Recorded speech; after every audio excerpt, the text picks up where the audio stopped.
Welcome to Chillin' 101. We hope this video helps. In this video, I will show how to make tuna and rice. First, gather your ingredients: 1 can of tuna, 1 cup of uncooked rice, and 2 cups of water. You'll also need mayonnaise, soy sauce, and a dash of sesame oil for flavor.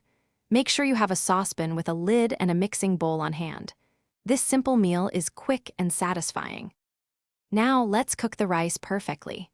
Rinse 1 cup of rice under cold water until the water runs clear. This removes excess starch. Combine the rinsed rice with 2 cups of water in your saucepan. Bring it to a boil, then immediately reduce the heat to low, cover, and simmer for exactly 15 minutes. After cooking, remove from heat and let it rest, covered, for 5 minutes. While the rice rests, prepare your flavorful tuna mixture.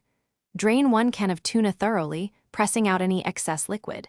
Transfer the tuna to a mixing bowl and flake it apart with a fork.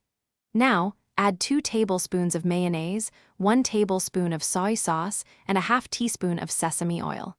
Mix everything together until it's well combined and creamy. Finally, it's time to combine everything. Gently fold the flavorful tuna mixture into your perfectly cooked rice until it's evenly distributed. Serve this delicious meal immediately, perhaps with a sprinkle of fresh green onions for extra flavor. This simple, satisfying dish is ready in under 25 minutes. Remember to check the description for a link to Darn Tough Socks and other great deals. Thanks for watching. Consider subscribing if we helped you.